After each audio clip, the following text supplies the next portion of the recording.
Assalamualaikum warahmatullahi wabarakatuh. Apa khabar semua? Ada yang ngantuk ke? Okey, harap semua anak murid ustazah masih bertenaga. Okey, siapa masih bertenaga, tak mengantuk, angkat tangan. Oh, walaupun ustazah tak nampak, ustazah tahu ada yang angkat. Okey. Okey, kita tarik nafas 3 kali. Okey, semua depa tangan. Semua kena buat ni. Depa tangan, angkat, tarik nafas, tarik dalam-dalam. Hembus. Okey, yang kedua, tarik dalam-dalam. Hembus. Okey, yang ketiga, last, tarik dalam-dalam. Hembus. Okey, bagus anak murid ustazah. Semua buat kan? Okey. Kita masuk subjek yang kedua pada hari ini, petang ini, iaitu subjek ibadah. Semua ikut ustazah. Ibadah. Ain, tengok dekat skrin. Ain, ba, alif, dal, ta. Ibadah. Subjek apa ibadah ni? Okey, sebelum tu subjek ibadah ni, kalau nak cam buku dia, tengok ada gambar budak lelaki tengah solat. Tu kalau ustazah suruh cari buku ibadah, carilah buku ni yang warna putih ni. Okey, apa itu ibadah? Okey, nanti kita akan belajar, ustazah akan terangkan. Kita tengok isi kandungan dulu, apa tajuk-tajuk yang kita akan belajar. Okey, tengok tajuk 1. Tengok tajuk 1. Okey, ustazah besarkan.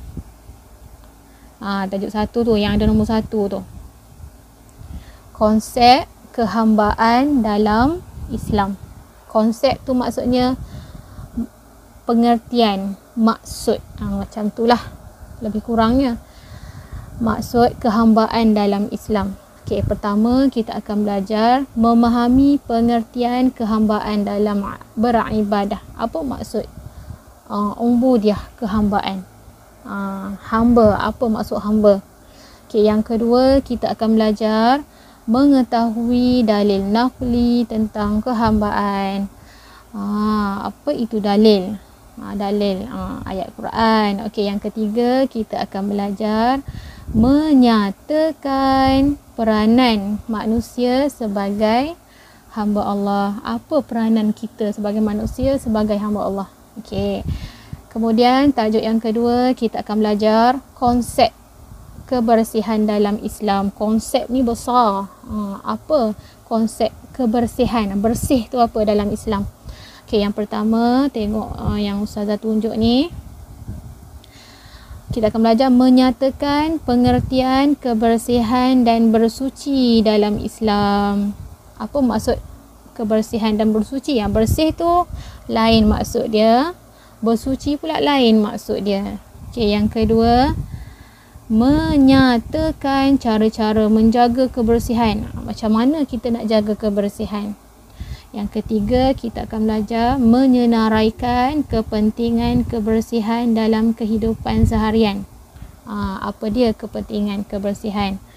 Yang ketiga, tajuk ketiga yang ada nombor 3 ni, kita akan belajar yang ni, toharah dan bahagian-bahagian air. Apa maksud toharah? Bahagian-bahagian air ada berapa? Kita akan belajar pertama menyatakan pengertian, apa maksud dan hukum toharah. Toharah tu apa? Bersuci. Okey, yang kedua kita akan belajar mengenal pasti bahagian-bahagian air. Ada 7. Apa dia? Nanti kita akan belajar. Yang ketiga, membezakan air yang menyucikan dan tidak menyucikan. Banyak air dalam dunia ni, ada yang suci, ada yang tak suci. Ada yang boleh guna untuk beribadah, ada yang tak boleh guna untuk beribadah. Nanti kita akan belajar. Tajuk yang keempat, solat. Kita akan belajar menyatakan. Okey, menyatakan yang nombor 1 akhir sekali ni. Menyatakan pengertian solat, apa maksud solat. Yang kedua, melaksanakan perlakuan solat dengan betul. Okey, peringkat darjah 1 Ustazah akan ajar cara perlakuan, macam mana nak angkat angkat takbir, rukuk, i'tidal, sujud sampailah salam doa. Okey.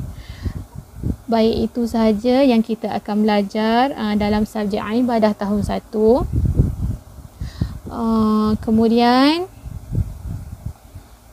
Kemudian kita akan belajar mengenai okey, baik.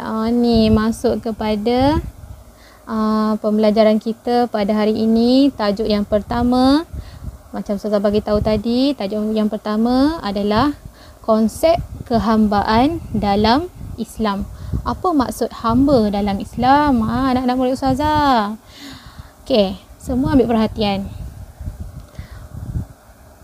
Tengok yang ustazah baca ni. Ustazah baca kat sini. Ustazah baca, ustazah nak semua ikut. Kena ikut ni. Okey. Pengertian kehambaan dalam beribadah ataupun ubudiyah. Okey. Yang mana kuning ni? Allah Subhanahu Wa Ta'ala pencipta manusia. Siapa yang mencipta manusia? Allah. Bagus. Allah yang mencipta kita. Allah yang mencipta kamu semua. Kita lah kita.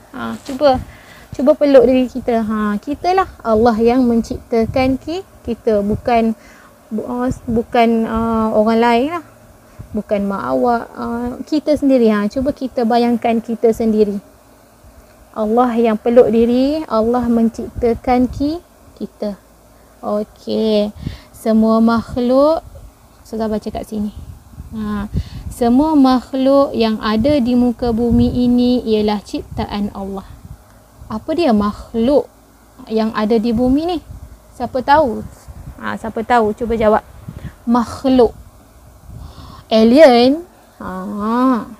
Alien pun betul lah. Alien adalah makhluk ciptaan Allah. Ada ke alien? Na'udzubillah. Kan? Na'udzubillah. Allah saja yang mengetahui. Okey. Makhluk, antara contoh makhluk di muka bumi ini ialah manusia, tumbuhan, binatang, planet, bumi, semua benda yang ada di angkasa, yang ada di laut. Apa ada di laut? Ada dalam laut. Ikan, macam-macam jenis ikan kan. Tumbuhan, macam-macam jenis tumbuhan. Batu, batan, matahari, bulan, bintang. Semua itu adalah makhluk. Makhluk yang Allah ciptakan. Okey, kita baca kat sini. Kita telah diciptakan oleh Allah Subhanahu Wa Ta'ala. Okey, firman Allah dalam surah Ar-Rahman ayat 3. Khalaqal insan. Semua ikut ustazah. Khalaqal insan. Lagi sekali. Khalaqal insan. Maksudnya Allah berfirman, Allah kata, Allah telah menjadikan manusia. Allah telah menjadikan kita. Semua makhluk yang diciptakan oleh Allah adalah hamba kepada Allah. Kita ni manusia adalah hamba kepada Allah. Hamba tu apa? Siapa tahu apa tu hamba? Pernah dengar tak apa hamba? Cuba tanya mak ayah, hamba tu apa? Kalau pada zaman dulu hamba ni, pada zaman dulu adalah hamba ni. Hamba ni adalah orang suruhan. Pada zaman Nabi ada hamba. Hamba ni tak ada harta, miskin, tak ada keluarga, duduk sebatang kara. Jadi bila tak ada apa-apa, orang pada zaman Nabi, dia hamba ni adalah sebagai barang. Boleh dijual, boleh dibeli. Hamba ni kalau sekarang kalau kita bayangkan dekat pasar kan, siapa pernah pergi pasar? Kita tengok orang jual barang-barang kan, jual buah, jual ikan, jual baju, jual mainan. Tapi pada zaman Nabi, pada zaman dahulu, pada zaman Nabi, hamba ni dijual. Ada jual hamba. Cuba kamu bayangkan di tengah-tengah pasar, ada satu tempat manusia-manusia yang dijual. Manusia yang dijual. Siapa pernah tengok cerita P.Ramlee, lelong. Siapa nak beli 1 dinar, 2 dinar, 3 dinar, jual manusia. Itu adalah hamba pada zaman Nabi dulu. Okey, sekarang dah tak ada hamba dah. Agama Islam dah hapuskan hamba, tak boleh dah. Hamba ni diharamkan. Okey. Jadi ustazah nak bagi tahu kita ni adalah hamba kepada Allah. Okey, cuba ustazah nak kamu semua sebut. Saya adalah hamba kepada Allah Subhanahu Wa Taala. Ustazah nak kamu sebut 3 kali. Saya adalah hamba. Lagi sekali. Saya adalah hamba. Lagi sekali. Saya adalah hamba. Okey. Kalau kita adalah hamba, apa yang patut kita buat? Apa tugas kita sebagai manusia sebenarnya? Allah ciptakan kita atas bumi ni. Allah hidupkan kita daripada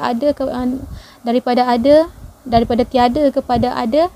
Apa tugas kita sebenarnya? Bekerja? Makan ke? Minum ke? Berpesta ke? Berseronok ke? Main game ke? Belajar ke? Apa sebenarnya tujuan? Sebab? Apa sebab Allah ciptakan kita? Kenapa Allah ciptakan kita ya? Ada sebab sebenarnya. Okey, sebelum ustazah nak kamu jawab apa sebab Allah ciptakan kita, cuba tengok gambar kat bawah ni. Mesti ramai tertanya-tanya kan? Ustazah tahu mesti ramai tertanya-tanya. Cuba tengok gambar daripada bayi kan. Ni gambar bayi.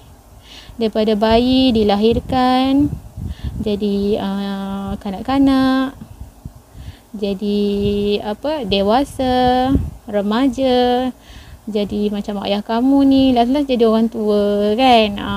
Daripada bayi ni ustazah nak tanya, siapa yang lahirkan kita? Siapa yang lahirkan kita? Mak kita kan. Mesti ada yang tertanya-tanya. Kalau sebelum ustazah jelaskan tadi, mesti kamu kata mak kita yang jadikan kita kan. Sebab kita keluar daripada rahim mak kita. Mak kita lah yang jadikan kita. Allah yang menjadikan kita. Allah yang meletakkan benih di dalam perut ibu kita. Dan kita membesar dalam perut ibu kita. Ibu kita hanya melahirkan kita. Allah sebenarnya yang menjadikan kita. Kalau Allah tak izin, kita tak ada dalam perut ibu kita. Okey, kamu semua faham? Allah yang menjadikan kita. Jadi, kita sebagai manusia, kita adalah hamba kepada Allah Subhanahu Wa Taala. Okey. Yang tadilah dalil tadi yang kamu dah baca. Ustazah tak sebutlah yang ni. Okey. Apabila kita sebagai hamba kepada Allah, sebenarnya apa yang kita patut buat? Sepatutnya tugas kita adalah beribadah kepada Allah. Tugas manusia beribadah kepada Allah. Ibadah tu menyembah Allah lah. Beribadah, menyembah Allah. Solat, apa dia lagi? Kita wajib, manusia wajib melakukan segala apa yang Allah suruh. Apa yang Allah suruh? Allah suruh semuanya benda yang baik. Kita boleh fikir dengan akal kita yang cerdik, semua cerdik kan. Kita boleh fikir benda baik. Okey, tolong mak ayah baik, baca Quran baik, solat baik, bersih kawasan rumah baik, kemas rumah baik, basuh pinggan mangkuk baik. Semua tu adalah baik. Yang baik adalah Allah suruh. Suruhan Allah. Allah juga menyuruh manusia meninggalkan. Kita wajib meninggalkan segala apa yang Allah larang. Buat apa yang Allah suruh, tugas kita, dan tinggal apa yang Allah larang. Apa yang Allah larang tu semua benda tak baik. Contoh, apa dia benda tak baik? Mencuri, bohong, menipu, marah mak ayah ke, mengotorkan kawasan rumah ke, merosakkan harta benda ke, bergaduh ke, itu semua perbuatan yang Allah larang. Jadi kita sebagai manusia, kita kena buat apa yang Allah suruh. Tinggal, jangan buat apa yang Allah larang. Itulah tugas kita sebagai manusia sebenarnya yang Allah ciptakan. Kalau semua buat macam ni, aman dunia kan? Tak ada orang jahat. Tapi kenapa dunia kita sekarang ni rosak? Kenapa dunia kita macam tu? Sebab tak ikut apa yang Allah suruh, dan kita tak tinggal apa yang Allah larang. Sebab itulah jadi kerosakan dalam dunia kita. COVID-19 kan? Kerosakan sebab kita sendirilah. Okey. Seterusnya yang terakhir, cuba tengok gambar ni. Hari ni tajuk kita tugas manusia kan. Hari ni tajuk kita kehambaan. Hamba tajuk kita. Okey, cuba tengok gambar ni. Siapa faham gambar ni berkaitan apa? Ada dua gambar, sebelah kanan dengan sebelah kiri. Ustazah nak kamu tengok sebelah kanan dulu. Ni sebelah kanan. Allah, ada perempuan kan, budak comel ni. Okey. Sebelah kiri ni ada gambar lelaki, ada gambar anjing. Apa dia sebenarnya tu? Okey. Baik, Ustazah terangkan. Macam ni. Allah adalah ni Allah. Allah ni Allah, alif lam lam ha. Allah adalah Tuhan kita. Tuhan kita yang menciptakan kita adalah Allah. Perempuan tu lah yang menciptakan perempuan tu adalah Allah. Jadi apa tugas manusia? Beribadah. Ni ba yang bawah sekali tu. Ba ra ain ba alif dal ta, beribadah. Tugas kita adalah beribadah. Cuba tengok yang lelaki, ada anjing kat bawah tu. Okey, bezanya lelaki ni kan, lelaki ni dia tak ciptakan anjing, tapi dia pelihara, dia jaga anjing tu. Dia jaga anjing tu. Apa anjing tu, tugas anjing tu, tugas kita ni kan, Allah ciptakan kita untuk beribadah. Gambar sebelah sini, lelaki tu dia bela anjing. Apa tugas anjing tu? Anjing tu tugas dia berkhidmat. Anjing pun pandai. Anjing binatang, seekor binatang pun pandai. Dia tahu apa tugas dia kan. Dia jaga rumah tu. Dia tak, kalau orang datang kan, kamu pernah lalu rumah yang ada anjing, lalu je anjing tu dah bangun kan. Dia jaga rumah tuan dia. Dia sangat sayang, sangat taat kepada tuan dia. Sebab itulah dia tak pernah kan tidur. Dia tidur kadang-kadang kalau orang lalu pun dia bangun. Dia jaga, sungguh-sungguh jaga anjing ni. Dia tahu tugas dia berkhidmat kepada tuan dia. Kita sebagai manusia, kita tahu siapa yang menciptakan kita kan. Kita yakin dan percaya kepada Allah. Kita tahu Allah menciptakan kita. Apa tugas kita? Beribadah. Kita kena jadi lebih baik daripada anjing lah. Anjing tahu tugas dia, kita pun kena tahu tugas kita. Kena buat beribadah. Contohnya solat kan. Kena solat. Okey. Itu saja yang Ustazah nak sampaikan hari ini. Okey, nanti Ustazah akan bagi tugasan di dalam grup WhatsApp. Okey, Ustazah nak semua buatlah tugasan tu. Okey, baik, itu saja untuk hari ini. Assalamualaikum warahmatullahi wabarakatuh.